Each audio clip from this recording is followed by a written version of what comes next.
Welcome, David. And I would like to start with you with a short briefing on the recent survey of Anglos in Israel, which was the first known political survey of Israel's Anglo community. So I would like you to tell us more about the Anglo vision, the survey conducted, the results, and the significance of those results. David. Thank you, Aliana. Good evening to everybody, or good day, wherever you happen to be in the world. And it's certainly an honor to be on this panel with these respected with present and former Knesset members. So the Anglo Vision is an initiative, really, it's a movement of tens of thousands of people that is made up of Anglos that want to contribute to the state of Israel in a more systematic and a more maximized way. Anglos have wanted to contribute for a long time. But the question is, how can we best unite this community? Are there certain principles and topics that unify this community, despite the differences between right, left, and center, and religious and secular, and all the other differences that we have? Are there points that we could unite around that can become rallying points for a greater engagement politically in Israel? And we found that in many discussions, we found that, yes, there are. There are several topics that keep on coming up in these conversations. More representative and accountable government, changing the way Chavrei Knesset are in fact elected. We're happy to see that recently Gideon Sar has started talking about this. Other initiatives and other topics and policies that are important are, we see that there are probably going to be around 250,000 new Olim in the next 5 years. So we want to make sure that those numbers are really hit, right? And that the many Olim that come from all over the world and end up going back to where they came from at a great cost to the state of Israel end up staying here and contributing to the state of Israel. We want to make sure that there's greater integration counseling and there's greater Aliyah counseling, again, to make sure that Anglos are able to contribute to the extent that they possibly can and maximize their ability to contribute. So after all these discussions, we wanted to take it to the next level. So we engaged an internationally respected pollster, and we conducted the first ever poll on Anglo, the first ever known poll of Anglo attitudes in the state of Israel. It was done towards the end of the summer and released in September. And there's a presentation that's around over 60 slides. It's actually available on the internet in a recent JNS article that was done on the poll around 2 weeks ago. If anyone's interested, at the end, we'll talk about how we could get in touch with each other, and I'd be very happy to send everyone the full results. But I realize that my time is short, so I just want to just say 2 or 3 points, which I think are very important. Number one, most Anglos, a strong majority of Anglos, did say that they felt that they were part of an Anglo community in Israel. There are some that say that they want to shed the Anglo moniker, but most Anglos in Israel do believe that they form part of a community. Now, this doesn't mean that we don't want to integrate fully as Israelis, but there's no denying that we all share this common background as being Anglos. Perhaps the greatest finding that we saw in the poll is that Anglos vote for issues and policies rather than ideology. Right? And so while we may differ on the great issues of diplomacy and the peace process and religion and state and other great weighty issues, there are many issues and policies that we can unite on in order to have a greater engagement politically. And we also found that the top issues that people were interested in, Anglos were interested in, were issues of the economy, of social welfare, of healthcare, of education. And because we've lived in a country that's always in survival mode, we've always sort of put those issues on a second tier. Well, I think that Anglos are saying that, yes, we still always have to worry about our survival and our strength militarily and all of those very important matters. But we have to make sure that we create the kind of society that we want to by improving all of these, all the subjects that I just mentioned. So I think those are the greatest findings, and that gives us great hope that we can leverage the Anglo community, all of us together, and have a greater say at the decision makers table. So I think I'll stop here, and if you have any further questions later, I'd be very happy to answer them. Thank you. Thank you so much, David. I think that provides great context for our discussion. And as the panel is titled The Role of Anglos in Politics, Past, Present, and Future, I'd like to start with past member of Knesset, Dov. How did being an Anglo impact your experience in Knesset, in the challenges and the strengths and the mindset that you brought to the position? And how were you treated by non-Anglo Knesset members? There was a fear. First of all, thank you so much for having the panel. Thank you, JNS. Thank you, Eliana. Thank you, everybody Fine, for the research. There was a fear that I had that I'm an outsider. Certainly language was a struggle, the culture, a lot of the camaraderie and the back and forth. I was somewhat lost in all of that. I didn't have the background coming from the army as many did. But what I found very quickly was I was admired by my colleagues because they were so admired the fact that I made Aliyah. They would always say, we're always thinking about going and living in America, and you picked up and came here with your family. And they would talk about how I brought a freshness of Zionism and a passion for Israel's future. And it actually became an asset instead of in any way anything negative. That was the first thing. And the second thing I realized was just being the first American in 30 years, we were bombarded. My office was bombarded by thousands upon thousands of Anglos who finally felt that they had their congressman in the Knesset, and we don't have constituencies in terms of knowing who voted for us, not, et cetera, but we made it our business to turn our office into a hub of activity to help Anglos with whatever needs they had. And I'm sure that both Michael, Yehuda, and Michal also have had that experience. So that was the combination. On the one hand, admiration from my colleagues and peers who gave me a pass on the Hebrew, and on the other hand, just a wealth of work to do because of the need for Anglos to have a representative in the Knesset. Amazing, thank you. And Michal, I saw you nodding, so I wanted to ask you, did you have a similar experience? So first of all, thank you for having this evening and having all of us here, and thank you for my, for the members of Knesset that are here that actually paved the path, and I am the beneficiary of in the current and hopefully in the future Knesset of representing exactly the issues. And Dov touched upon. I was nodding furiously because COVID-19, you can imagine, has our office swamped with literally thousands of very, very important, personal, and actually national issues that need to be addressed. And you mentioned some of the committees that I sit on, and I thought to myself, as you mentioned them, to me, the Foreign Affairs and Security Committee that I sit on, the Committee on Women's Status, the committee that I chair as addressing the use of alcohol abuse and drug abuse, those are actually the issues of life itself that Anglovision's survey so aptly identifies as the real issues in which we have to create this transformation of good governance, I would call it, as opposed to bad governance, of creating long-term holistic policies on all the issues, from education to, as I said, coping with addictions to, of course, Israel standing in the international arena. And just to really reiterate what Dov said, the uniqueness of our voices, our insights, our understandings are so deeply appreciated. And I'll say, because this Knesset has been so crazy in these 7 months, and I have sat on 10 committees and subcommittees in total, including, of course, chairing the Israel-Diaspora Relations Subcommittee. But those are not exclusive to where the voices of Olim are imperative.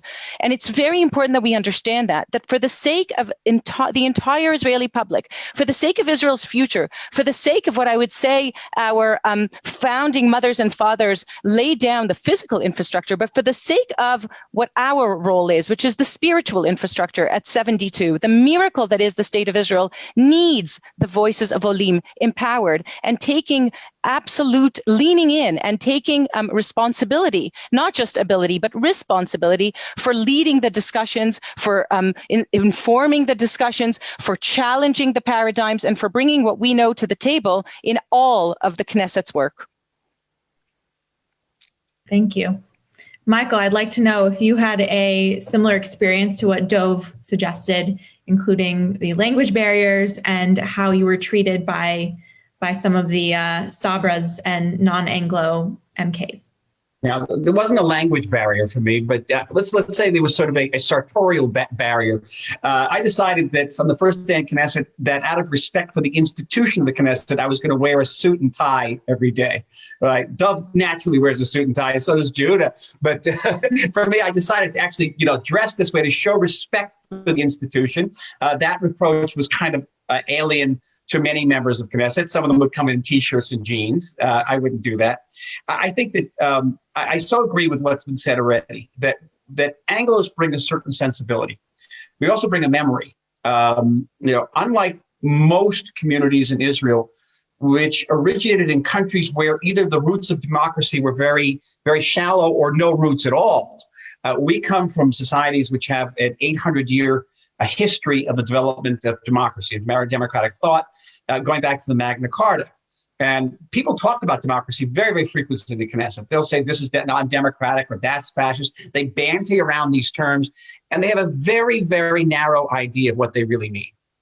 And to get up in front of the plenum of the Knesset and talk about the U.S. Constitution, which today is the oldest and most very tried, most recently, democratic document in history, which no one has known. And the people say, oh, you're undemocratic. Well, no, it's not democratic. Look under Article 1, Item 6 of the U.S. Constitution. And the whole plenary would go quiet when you say that. Now, no one else was going to bring that perspective in. Also, if you come from a liberal in the 19th century sense, not the 21st century sense, Anglo sensibility, it leads you to do things like have the first iftar in the Knesset. I was honored to have the first iftar in the Knesset, to work for women's rights.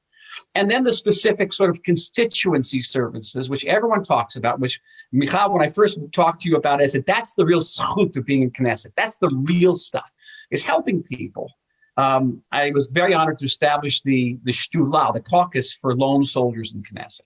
Because before that, lone soldiers had no voice in Knesset. We had major hearings on it, and hopefully we made a real impact. So the whole thing comes under the general rubric of zchut, of privilege. And I think that Anglos have so much to contribute, and I think that we bring a unique perspective. Amazing, thank you. And I would like to move on to Yehuda. As one of the former MKs who made Aliyah at a younger age, you have both the perspectives of being raised as an Anglo-Oleh and an Israeli. Do you also believe that Anglo should have a greater role in Israeli politics? I totally identify with many of the things that Michael and Dov and Michal and Rabbi Fein mentioned before. I first of all want to talk about the attitude. I think that when I first came to the Knesset, some of the members of the Knesset told me, in the Knesset, you always try to emphasize the differences between you and everybody else, and you show how strong your position is.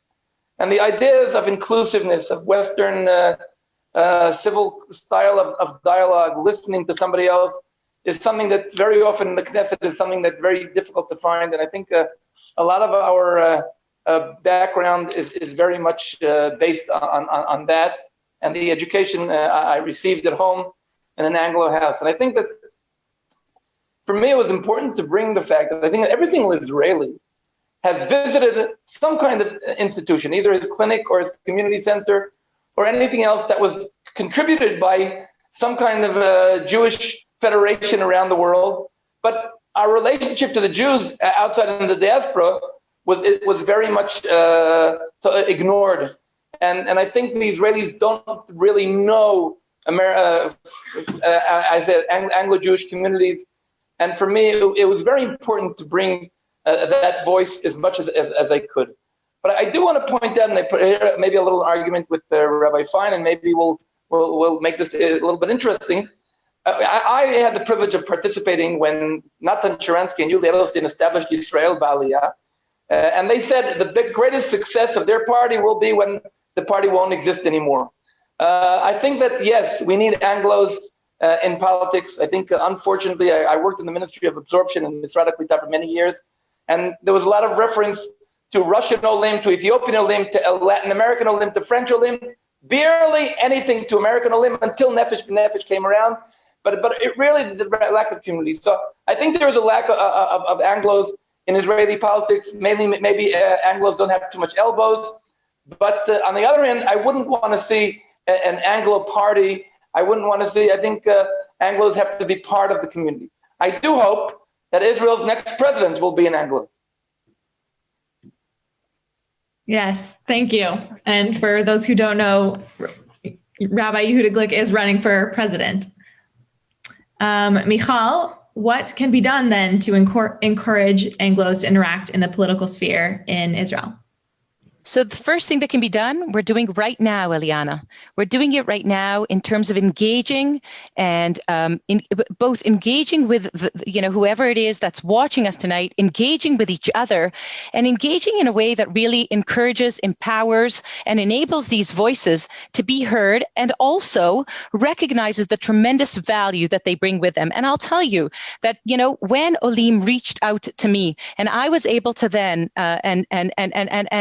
and Michael is right. At the end of the day, those are the things that gave me the strength to continue on very difficult days. When Olim reached out and made accessible to me, for example, the challenge of Olim that were giving birth in Israel and could not see their families. And COVID-19 really invented nothing. It only exposed, highlighted, magnified the challenges probably of every society, of every country, probably of each of us on an individual level as well. But certainly for the state of Israel, it exposed and identified and highlighted our challenges as a country. And in that sense, when Olim reached out and engaged in that way, that is definitely part of what can be done, because the extension of criteria that enabled grandparents to see their grandchildren, that I was able to extend to lone soldiers, to Bnot Shirut, to what I was hoping for to be a transparent, holistic policy for all Olim that are here for 4 years, and then, of course, the Knesset dispersed. But really, in terms of the paradigm shift that's necessary, and, of course, what Olim bring is also the bridge to diaspora jury, which is very important for us to acknowledge and recognize here tonight, and very important for us to sound these voices again, empowering and understanding what it is that we bring to the table that others simply cannot understand. The others, of course, the other panelists referred to much of it, and I have to add the component of Israel's tremendous challenges in the international arena, which again, Anglo-Olim from other countries as well, recognize and understand what it is to look at Israel from the outside in, what those challenges look like, how they began on university campuses, but what they look like in the international arena today, what they look like in terms of utilizing legal and tools of public opinion in order to disempower, delegitimize the state of Israel. Olim have to understand and recognize and acknowledge and be empowered by our shaping, our insights, our understandings of Israel's policy long-term. And the most important thing for me and maybe just to piggyback off of the important work that Anglo Vision did sort of raise, and that is that the issues that unite us are far greater than what may differentiate us. And I don't know what the solution is. If Yehuda's right that there shouldn't be one Anglo party, I tend to agree, by the way. But what I definitely know is that we are a force to be reckoned with, and all party leaders should absolutely not only identify that they raise and address the issues that we unite around, but also that they have representatives of these voices in their parties, because it's not enough to just have us as voters. It's simply insufficient. The insights can only come with our understanding. That is something that I believe is very important for us to understand as a community, because our strength in numbers, again, as the Anglo Vision survey indicates, is tremendous. And it is not, as opposed to, maybe some of the thinking that people worry about for sectorial representation. It is not because we represent only Olim needs. It is because through the prism of the Olim's needs, we actually are able to actually bring that 250,000 possible Olim, and they're only potential if we identify and remove the hurdles for them to come and for them to integrate successfully so they don't return. And so at the end of the day, I'll go back to where I started, and that is engagements such as this one, engagements with us having the privilege, the honor, and the responsibility to represent our constituents, reaching out to us, making issues accessible to us, and recognizing the tremendous strength in numbers that we have and impact that we have for the sake of, as I said, Israel's entire public, for the sake of the miracle that is the 72-year-old miracle that is the state of Israel in its next 72 years, in really re-envisioning and redefining what it is that Israel as Jewish and democratic, and Michael spoke about this, we have the experience of understanding of the coexistence of multiple identities, what it is to come as a Jew to the state of Israel, the ancestral homeland of the Jewish people, and also what it is to expect good governance in a democracy. And so that is, in fact, what I believe we should understand, and everybody here tonight as well. Thank you, Michal. And Dov, I know that you were similarly active, despite being post-Knesset, in advocating for Olim during this difficult time. So I'd like to hear from you, what avenues did you find to advocate for Olim? And for those who haven't been in the Knesset, what avenues do Olim have to advocate for themselves in the political sphere? I'm really happy with the way you just asked the question, because there's no doubt that serving in the Knesset gives a tremendous platform as an Anglo to do a lot. I was blessed to be able to work on legislation. I'm about to lose half the audience of support, but Montgomery County, Maryland, where I grew up, years ago, they passed a law about plastic bags and helping the environment. And I brought that to the Knesset, and Israelis were shocked. What are you talking about? And through education and through learning, ultimately it was passed as a government law, and we reduced plastic bag use by 80% annually in the country. That's something which is long-term thinking, which never would have happened if it wasn't for the experience I had growing up in Maryland. But even for issues that relate to Anglos, no one's mentioned it yet, but the big one that everyone will start shaking their heads right now is Sundays off. Everybody begs us, get Sundays off. And I actually explored the issue and learned that it's very complicated. It's not as simple as we think because of economic issues, and there's a variety of things that are at play. The issue of regional representation, Rabbi Fine mentioned, I worked on a plan. I went through the Knesset and worked. It's not simple. It's something which now is being picked up by some parties. So there are issues that we can work on as Chavrei Knesset and make a difference. We definitely bring a work ethic. I was shocked the last day of my term in Knesset when I was awarded as the member of Knesset who attended the most votes and plenum sessions. I was just doing my job, but apparently that was part of the freshness that we brought. In terms of the telling the world about Israel, the numbers of members of Knesset who asked me to come and join their meetings because they were so afraid of the English as they met with members of parliaments from around the world, and certainly us being sent as those representatives, that's something which we definitely bring to the Knesset. But, and here's the big however, it doesn't have to be making it to the Knesset. It can be getting involved in your school board. It can be getting involved in the local government. There's so much that can be done on a local level. It could be being an activist within a party. And the advice that I give to everyone is don't be afraid of the two things that I was afraid of.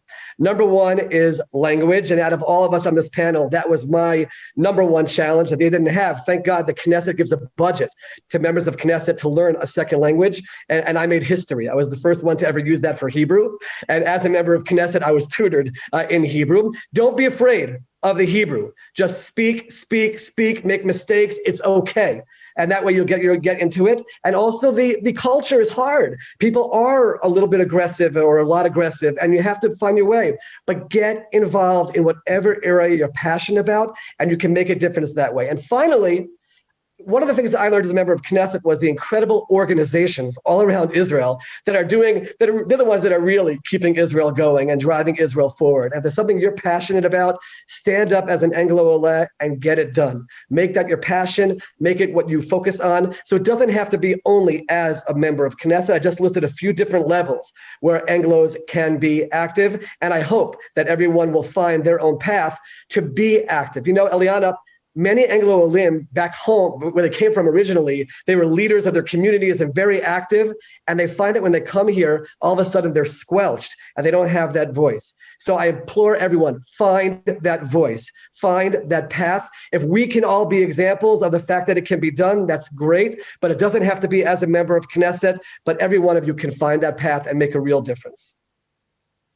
Thank you. Yes, it takes overcoming fears and a little bit of chutzpah, but that's something that if we made Aliyah, we absolutely have that chutzpah within us. So thank you. And the next question, Yehuda, I'd like to hear your thoughts. We can't talk about Anglos in Israel without talking about the diaspora.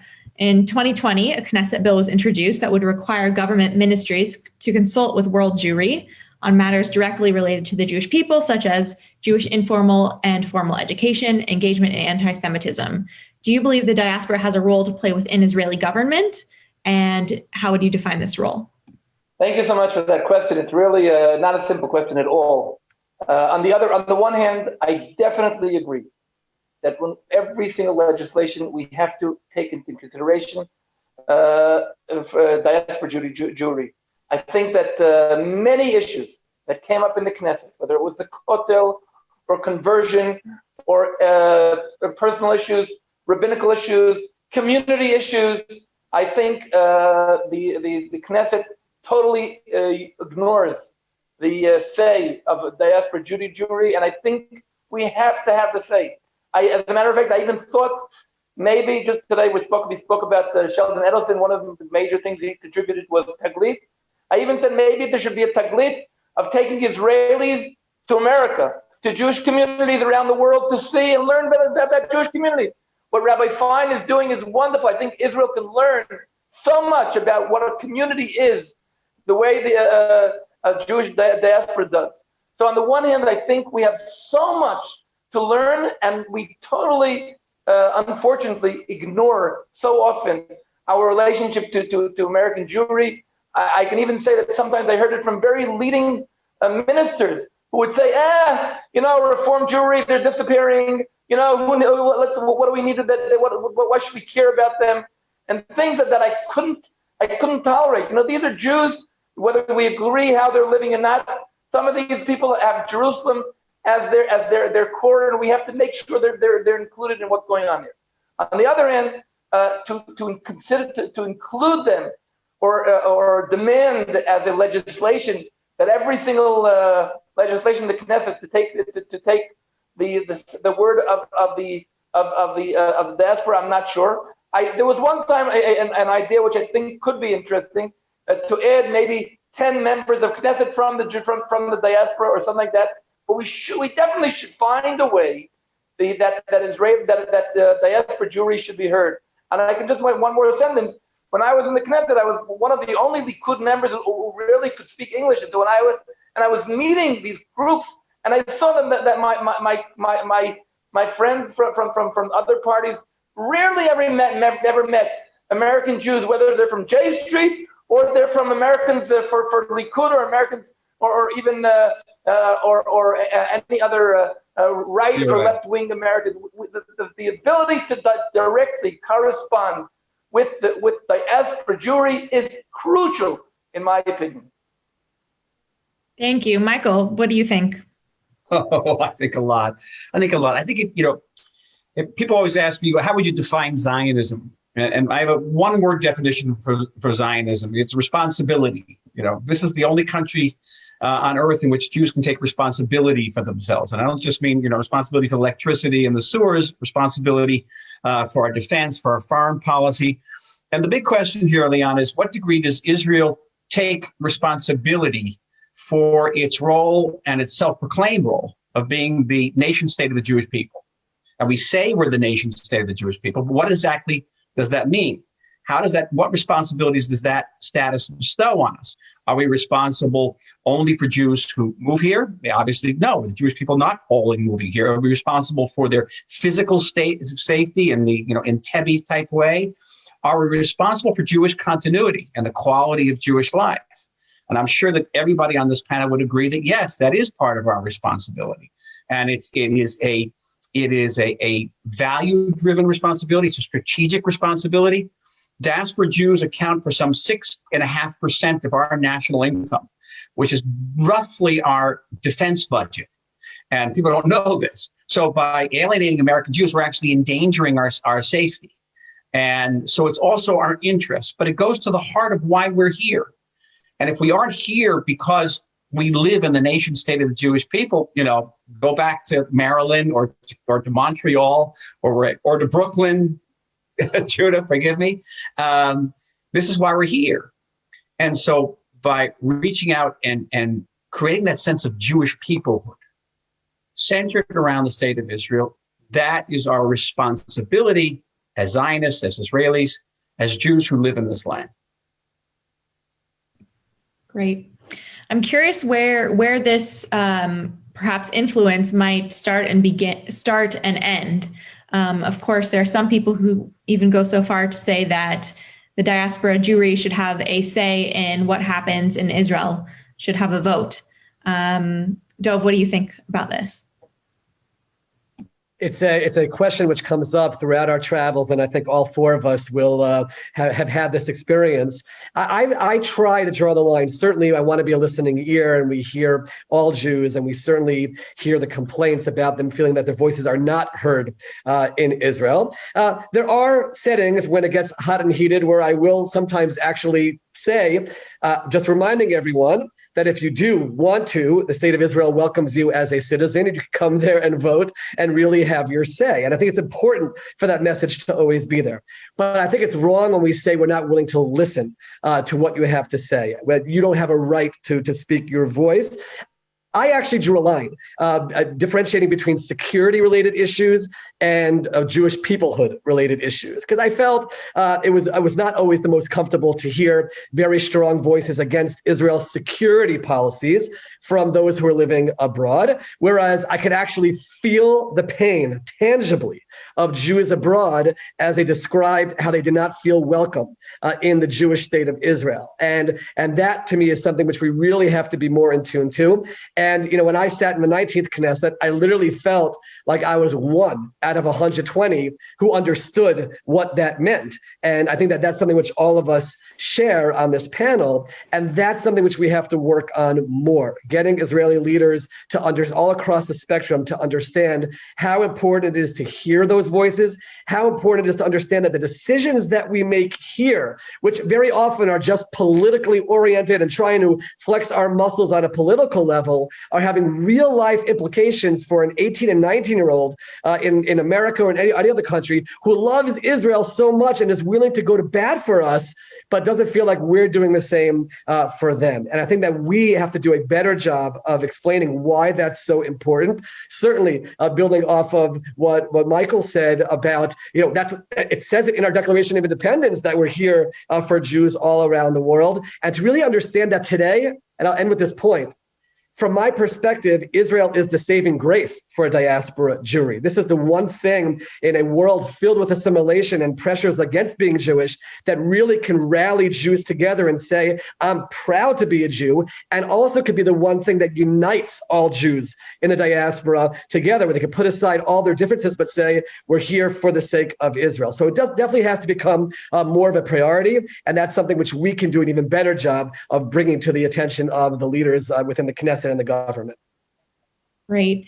And you mentioned security, and I recently spoke with fellow journalists around the world, particularly in Paris and Argentina, and each of them said that what happens here in politics absolutely affects their security as well around the world.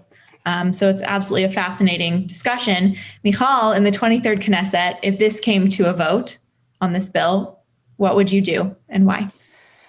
So thanks for the question, Eliana. And I want to just continue with the word that Michael used, responsibility. I think that is the most important understanding that we have in terms of Israel-diaspora relations, but in many other contexts as well. And we spoke a lot about the Declaration of Independence, and I'll say that one of the first bills that I actually tabled in this Knesset is the Basic Law Declaration of Independence, because of its intersection with all of the issues that challenge us that we're talking about here tonight. Internal Israeli resiliency of the society, Israel-diaspora relations as Israel being the nation state of the Jewish people, and of course, the legitimacy of the state of Israel as Jewish and democratic in terms of the onslaught and the attack against it in the international arena. And the sense of responsibility that I feel, and specifically about that legislation, which, as you know, was actually raised in this Knesset. And I have to say that if I had to choose another word after responsibility, it would be engagement. It is imperative that we engage with diaspora Jewry to perhaps challenge the relationship paradigm, very possibly change the relationship paradigm, because we are speaking about a paradigm that actually existed. We all focused around the joint project, the building of this state of Israel. And that was our joint project. And it has been very, very, I would say, long overdue to discuss and engage in what this new relationship paradigm must look like, should look like, can look like. I personally do not think that that legislation is the way to go. I have to say that in many ways, and it may be that it's the end of a process where we come to some sort of an understanding that enables us to use legislation. And again, I say this as a lawyer.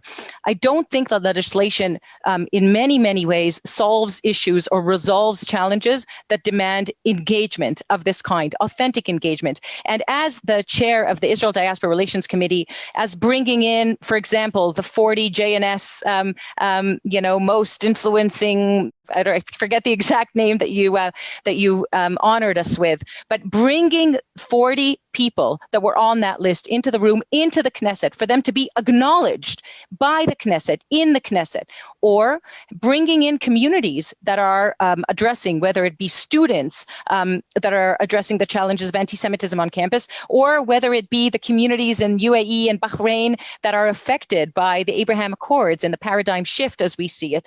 That is what I mean by engagement, and in the sense that in many ways, engagement demands the statement about us, not without us. So to engage with diaspora jury doesn't mean to once again impose what we think is the solution in the form of one, this legislation, this proposed legislation or another. And I'll say one more thing. There is a little bit of a presumption in saying who it is that represents the Jewish people. What are the issues on which we believe affect the Jewish people? Because in fact, every decision, and I believe Dov said this, every decision we take here, from war to issues of Jewish continuity or peoplehood, affect Jews throughout the world. And so we can't limit it. And in many ways, when we do limit it, we would be not meaning to do so, but in some ways damaging the relationship. We would be disappointing, at least some of the people, some of the time. I don't think that legislation is the way to go with this one, again, or the most effective tool. I, of course, made my views heard in this Knesset when this was raised. And I think that authentic engagement is much more demanding than sort of, checking off, bill we have. That's not what engagement is. And that is not hearing what diaspora jury's needs are from us, from the state of Israel, in terms of fulfilling our responsibility, which we do indeed have. Thank you. I'd now like to ask one of the questions that we received. Jay Rosen asks, between the low number of Anglos in Knesset and the fact that we're speaking with 3 former MKs and one with a yet to be disclosed future, it seems like any Anglo-led legislative initiative at the national level is a novelty at best. What do you see as needed to sustain such an effort? So perhaps, David, you can begin and tell us what you believe we need to sustain this effort for representation. Thank you again for the question. I think that we have to lean in and become active and say that we're not going to remain on the sidelines while other people decide our future. And I think that if we follow the goals of all of us and the goals that the Anglo vision have laid out, I think that we can become a force to be reckoned with. I think it's as simple as that. I think that what Dov was saying before, becoming active.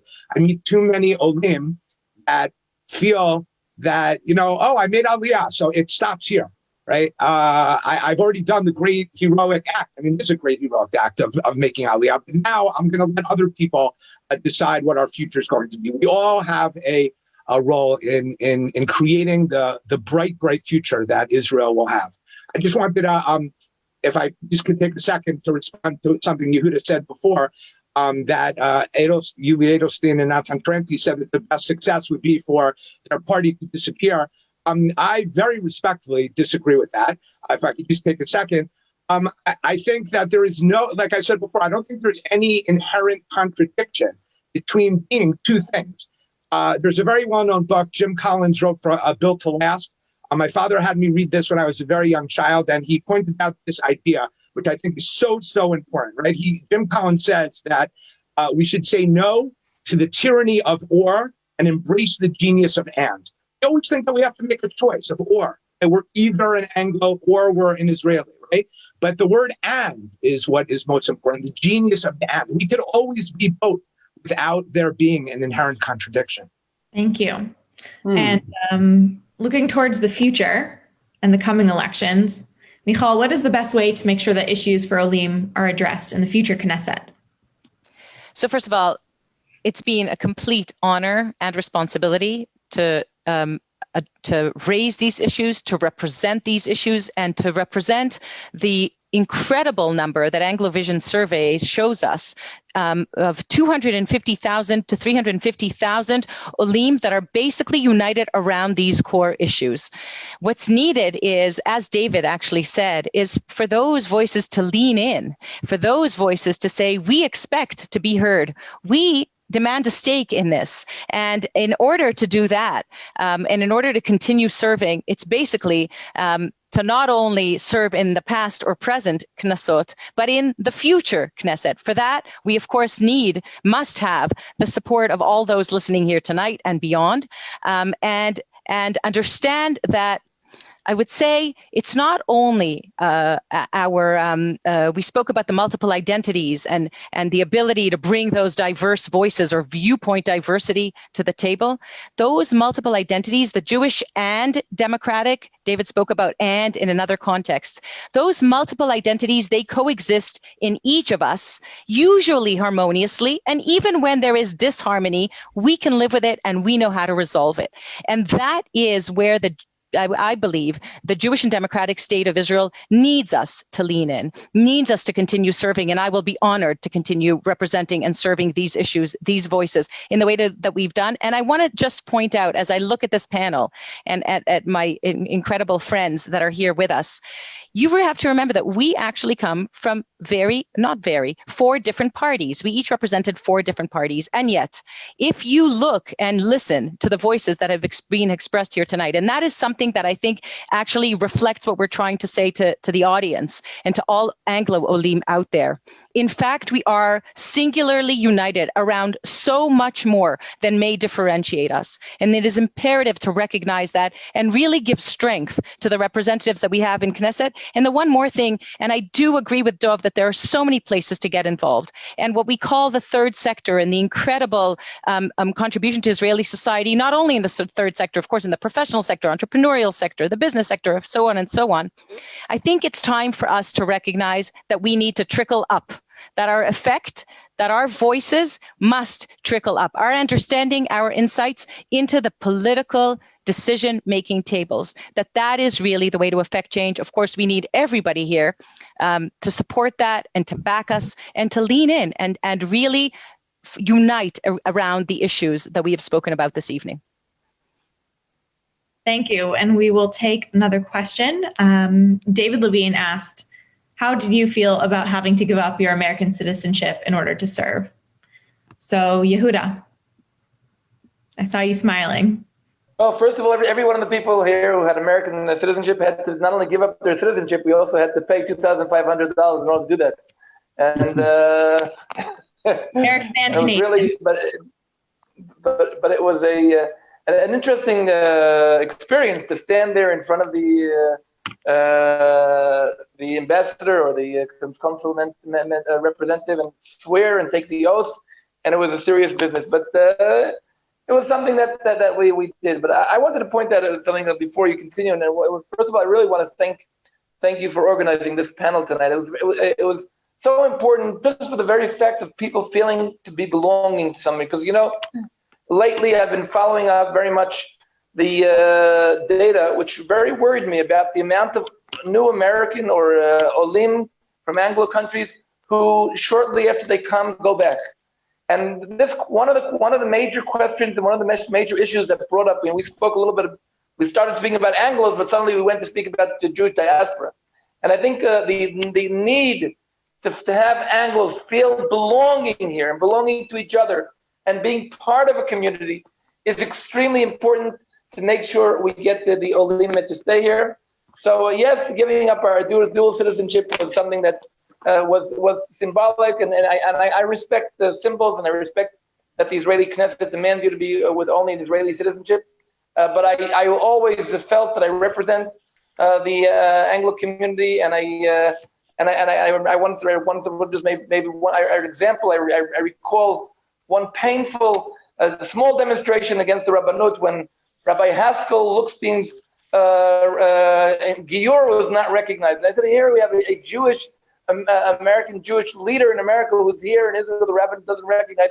And the Rabbanut didn't realize what they were doing. And so things like this, issues like this, have to be brought up on the table, have to be put down. And therefore, I definitely commend Rabbi Fein's initiative to raise the subject, to approach all the new parties and old parties, and to try to get representatives in all these parties of the Anglo community society, but at least to bring up these issues that I remember I fought so much in the Knesset for people who had to pay taxes or bituach lumi, both in Israel and in other countries at the same time, and half of their salary went away because they were earning a salary. And we should be encouraging these people to come here, live here, even if they're continue working long distance. These are issues that many Israelis are not aware of and have to be brought up by all parties. Yes, thank you. So I'd like to allow each of the MKs to share any concluding thoughts. So Dov, I'd like to start with you. And if you'd like, you can also address that question of giving up your American citizenship. Sure. Thank you so much again for having this event. Giving up my American citizenship in order to serve in the Knesset was the greatest honor. Serving in the Knesset was a tremendous honor. And I have to say, it's incredible that we're still years away from my term in Knesset, and people are still turning to me regularly and asking me for assistance. And that's something which I take as an honor. And on a daily basis, people coming and asking for help with a variety of things. And if I can serve the people, even as a former member of Knesset, that's a tremendous honor. My call to everyone, I started an organization called Our Time Is Now, asking for people, whatever party you support. And we've gotten people from the right to the left. You can email me. There's also an email address, ourtimeisnow@gmail.com, and say, I want to become active in a political party. I want to maybe work my way up within that political party. Every single party now is having an Anglo activist group. So you can reach out, and it'll be our pleasure to get you connected to the party that can help you. And just sit back, everyone, and remember what a joy, if you're living in Israel, that you can be part of this process and part of building a Jewish state in the 21st century with all the frustrations and the challenges. Wake up every day and remind yourself of the blessing that you have. Thank you so much. Yehuda, can you please offer your concluding thoughts? I don't want to ruin, I can just say amen on every single word that Dov just said. He always knows how to put it in the most beautiful words. And thank you so much for the initiative. And once again, it's really an honor. And we will always be former MKs. Nobody can take that one away from us. Thank you. Michael? It's so true. I think when I met Michal shortly after she went into Knesset, I said, it's going to be rough. It's going to be 3 o'clock in the morning, 4 o'clock in the morning. People will be screaming at you. The food is terrible. And when you're walking down the hall, just once in a while, stop and pinch yourself. And remember that you are a representative in the first democratically elected government of an independent Jewish state in 2,000 years, and what that means. I think it's the only lesson you can say to anybody who's in Knesset. Just two short points. One is, people talk about America and other sort of Anglo countries as being the land of opportunities. This is the land of opportunity. I moved here over 40 years ago with a backpack, nothing. And it's important that we convey to Olim, to potential Olim, the opportunities in this country, that you can come here with nothing and find yourself in the Prime Minister's office. And it's not a dream, it's real. Important message for all of us. I think what binds Olim together is not right-wing politics, left-wing politics. We're not going to agree. What we do agree on is the need for good government, for clean government, for democratic norms, for an independent judiciary, for freedom of expression, and also a sense of responsibility to democracy. What are the limits of democracy? Can you go off and support terrorism and still claim, protection on the democracy? There are all sorts of ways that Olim and issues that can bind Olim that not necessarily have to do with the future of Judea and Samaria, or whether there should be bus travel on Shabbat or not. Okay, there are ways that we can definitely bind together. The last point is about the diaspora. You know, I've been in the trenches of this issue for many decades now, not years. As someone who helped negotiate the Kotel arrangement, was crushed when the Israeli government pulled out of that arrangement. But going back much further, this is to the early 1990s when I served as an advisor both to Yitzhak Rabin and to Ezra Weizmann. And they tried to organize a series of discussions with diaspora leaders, with Israeli leaders. And they developed what was then known as the New Covenant of the Jewish People. And it had two principles. One is that diaspora Jewish communities would recognize Aliyah as one of the tools for ensuring Jewish continuity. And the state of Israel, on the other hand, would recognize continued Jewish existence in the diaspora as legitimate Jewish choice. And guess what? Neither side would sign on it. Now, 30 years later almost, it's time that we revisit that covenant. It's time that Israel has grown up enough and diaspora Jews have grown up enough. We can realize a new type of relationship. This can only happen through dialogue. This can only happen through what Ezra Weizmann and Yitzhak Rabin tried to do in the early 1990s, to have that type of summit meeting where we can get together and talk. I've made that suggestion to our current president, Yuda, to become president. I'm going to hold you to it. Batzlacha. But that is the only way. That is the way that we will live up to our responsibility of being the nation state of the Jewish people. Amazing. Thank you. And Michal, I'd like to hear your concluding thoughts, and then David, will give you an opportunity as well. Thank you. Thank you, Eliana. And I don't want to repeat everything that's been said so profoundly by everybody here. And the renewal of the covenant that I 100% agree with, that Michael just ended with, to me, that is in the Declaration of Independence. So the renewal of the covenant can actually just be in the form of cementing or anchoring the Declaration of Independence in that way. And I want to remind everybody that the state of Israel is only 72 years old. And I say this very often. It is only 72 years old, and yet it's already 72 years old. We are a work in progress. And everybody that's listening here tonight is continuously reaching out, and I encourage you to continue doing so, reaching out to us, emailing us, WhatsApping us, letting us know what is going on, because that is part of leaning in and making us aware of what the needs are. But at the end of the day, Michael said this, and he did give me that amazing piece of advice. And I want to tell you that every time I walk into Knesset and I walk by the pictures for anybody who's been in Knesset, and for those that haven't been, when COVID-19 is over, please come visit. I walk by the pictures of our founding mothers and fathers, of this miracle that we are serving, that we are privileged to serve in. And every night when I leave, no matter how late it is, and I look at the Knesset, and I'm sure everybody here remembers this, and I drive out and the Knesset is all lit up.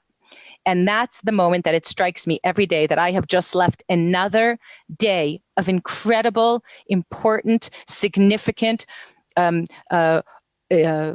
work on behalf of the entire Israeli public and the Jewish people around the world. And I want to end just by quoting the late Rabbi Jonathan Sachs with his differentiation between hope and optimism. And he says, hope is, or I'll start with optimism. Optimism is the belief that everything will be okay. And hope is actually the belief that we have to make it okay. In that sense, optimism is a very passive virtue, whereas hope is very active.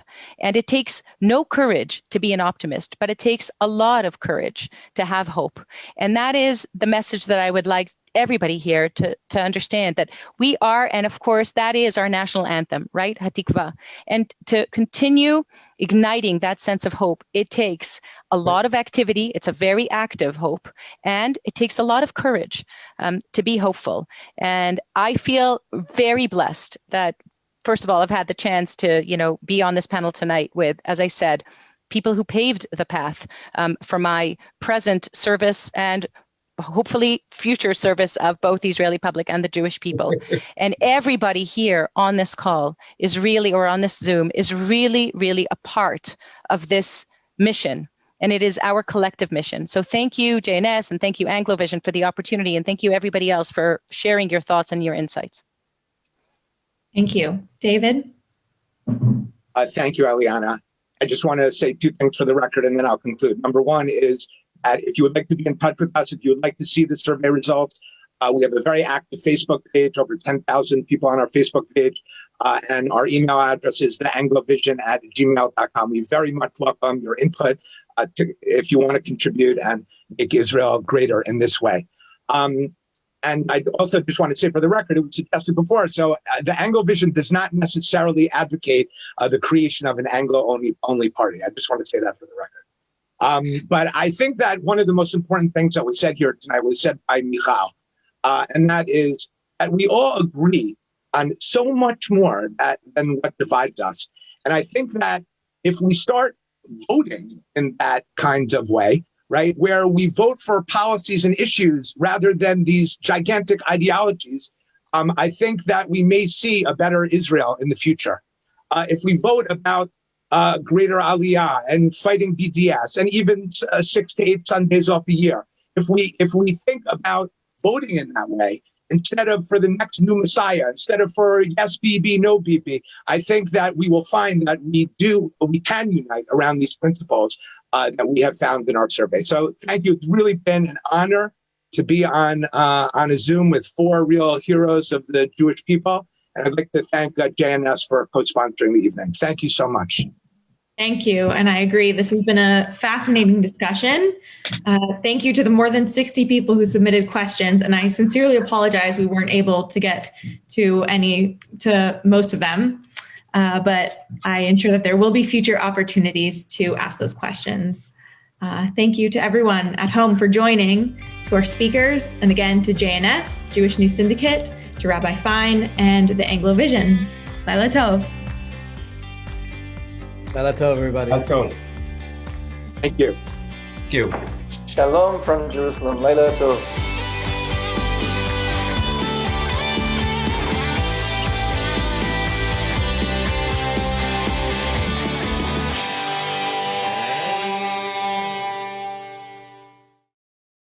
We would be pleased to send a complimentary DVD of this program to anyone who wishes to support JBS with a tax-deductible gift of $36, double chai or more. Simply visit the JBS website at jbstv.org and click on the Donate button to make a donation by PayPal or your credit card. And please indicate the program for which you would like a DVD. Or you can send your tax-deductible check to JBS, Post Office Box 360, Stamford, Connecticut 06904. Or you can call the JBS Pledge Line at 833-MY-JBS-TV. That's 833-695-2788. And again, please remember to indicate which program you would like to receive with our compliments. We thank you for your kind support.